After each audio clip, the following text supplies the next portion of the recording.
Hello नमस्कार friends. जैसा कि हमने प्रॉमिस किया था, हम नेक्स्ट अपनी सीरीज लेके आएंगे जिसमें हम आपको नए बेयर एक्ट्स से इंट्रोड्यूस करवाएंगे। साथ ही हम आपको बताएंगे क्या आप नए बेयर एक्ट्स जो ले रहे हैं वो कौन से लें तो बेटर रहेगा। दूसरा, उसमें क्या क्या चेंजेस आए हैं वो हम आपको दिखाएंगे। मतलब हम सबसे पहले इन दो किताबों की बात करते हैं। ये हमारा भारतीय साक्ष्य अधिनियम जो इंडियन एविडेंस एक्ट को चेंज करने के बाद आया है। ये है हमारा भारतीय साक्ष्य अधिनियम जो पहले इंडियन एविडेंस एक्ट था। अगर आप इसमें देखेंगे तो इसमें आपको कुछ सेक्शंस बढ़े हुए ही मिलेंगे। बाकी इसमें कोई खास चेंज मुझे नहीं लगा, सिर्फ इन्होंने सेक्शंस थोड़े से ऊपर नीचे कर दिए हैं।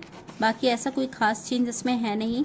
एक दो पॉइंट्स आपको इंक्रीज होकर के मिलेंगे कहीं ना कहीं। बाकी ऑलमोस्ट आपने अगर पिछला इसे पढ़ रखा है अच्छे से तो ये भी कोई खास आपको टफ नहीं लगेगी, सेम ही है, कोई खास चेंजेस इसमें नज़र नहीं आएंगे।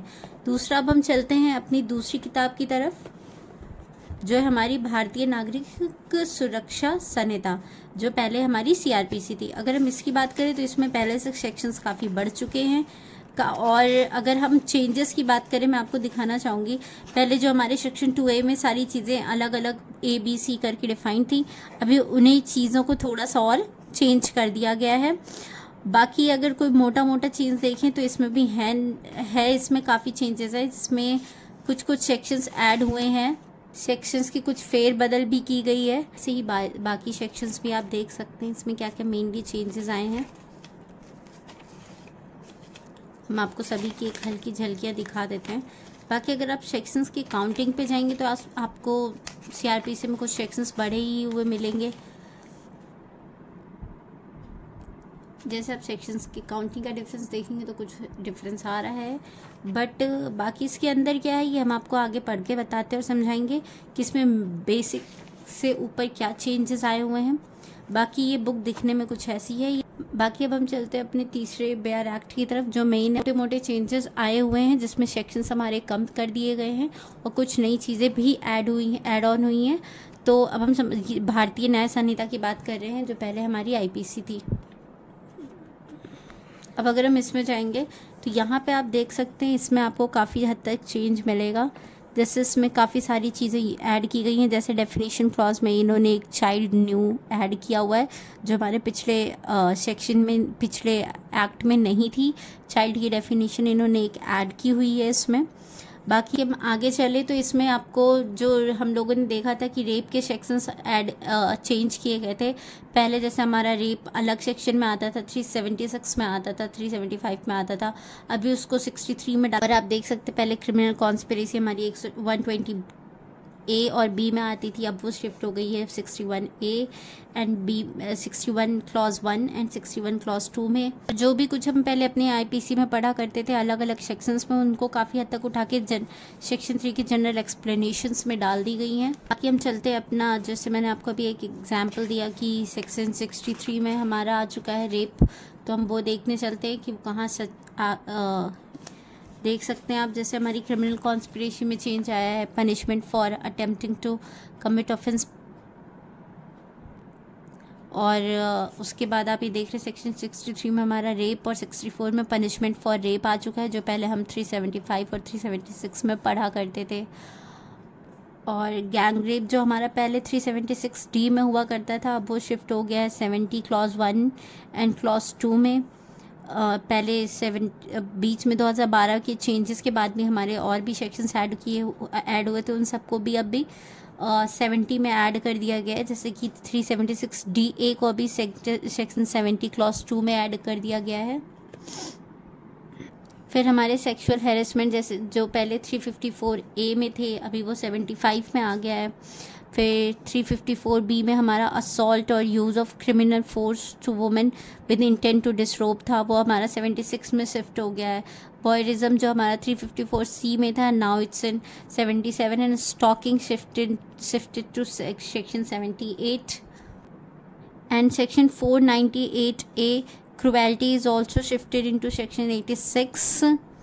जो पहले पनिशमेंट फॉर मर्डर 302 में हम लोग बोलते थे 302 लगता था, अब वो शिफ्ट हो गया 103 में, अब वो 103 क्लॉज 1 में हो गया है, क्लॉज 2 में हो गया है। फिर हम लोग पढ़ा करते थे 304 clause A causing death by negligence, वो 106 clause 1 causing death by negligence हो गई है। और पहले इसकी पनिशमेंट अलग कहीं डिफाइंड नहीं थी, बट 106 क्लॉज 2 में ऐड कर दिया गया है इसे। मेन इसमें देखें तो सेक्शन 111 है, यानी कि 111 है, जिसमें ऑर्गेनाइज क्राइम और एक पेटी ऑर्गेनाइज क्राइम और टेररिस्ट एक्ट करके इसमें कई सारे ऑर्गेनाइज क्राइम है जो डिफाइन करे गए हैं अंदर इसके, जो इसको एक बहुत लेंदी सेक्शन बनाता है। बाकी अबेटमेंट ऑफ सुसाइड 306 से 108 में शिफ्ट हो चुका है। बाकी ऐसे इसमें बहुत सारे चेंजेस आए हुए हैं जिसमें सेक्शंस इधर उधर हो गए हैं। बट अगर आप ये सोच रहे हैं कि आप पढ़ना कम है, तो मुझे ऐसा कुछ भी नहीं लग रहा है। पढ़ना अब आपको ज़्यादा है, समझना आपको ज़्यादा है आईपीसी को, सॉरी भारतीय न्याय संहिता को, क्योंकि इसमें सेक्शन ज़रूर कम आपको दिख रहे हैं काउंटिंग में, बट चीज़ें अगर आप एक्सप्लेन होने और समझने जाएंगे तो ये वैसी की वैसी ही है। काफ़ी कुछ आपको इसमें पढ़ने समझने को मिलेगा। और बाकी अगर मैं टैक्समैन्स बेयर एक्ट की बात करूं तो ये मुझे काफ़ी अच्छी लगी। इसमें आपको कमेंट्स भी मिल जाएंगे, प्लस अगर आप ये एक सेक्शन देख रहे हैं भारतीय न्याय संहिता का जिसमें guide to punishment for offence under Bharatiya Nyaya संहिता 2023 दी हुई है, तो इसमें आप पढ़ सकते हैं। अगर मैं आपको क्लोज करके दिखाऊं, इसमें काफ़ी चीज़ें आपको बता दी गई कि अगर किस तरह का ऑफेंस, अगर आप लाइक एक एग्जाम्पल, अगर अबेटमेंट का ऑफेंस नहीं दिया हुआ है तो सेम उसकी पनिशमेंट कैसे दी जाएगी, same as for offence abetted, ऐसे करके इसमें काफ़ी अच्छे से चीज़ें डिफाइंड है।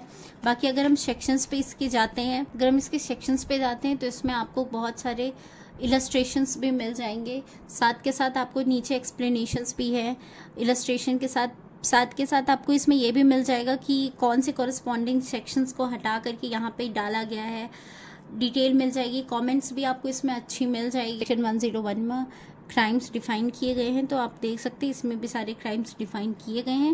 लेकिन इसमें सबसे अच्छी चीज़ ये है आपको कि इस बेयर एक्ट में आपको हर नीचे की हर जगह पे, जैसा कि आप देख सकते हैं यहाँ पे क्लासिफिकेशन ऑफ ऑफेंस लिखा हुआ, मीन्स आपको अगर डिफाइंड है कोई क्राइम कैसा है तो उसके नीचे बता दिया गया है आपको ईजी कर देख ले कि कॉग्निजेबल भी है, नॉन बेलेबल भी है, कोर्ट ऑफ सेशन द्वारा देखा जाएगा। ये same cognizable, non bailable, court of session, ऐसे करके आपको काफ़ी हद तक चीज़ें इसमें अच्छे से पढ़ने और समझने को मिलेंगी। इलस्ट्रेशंस भी हैं, कमेंट्स भी हैं, और एक जैसा मैंने आपको कहा था एक शॉर्ट नोट बनेगा।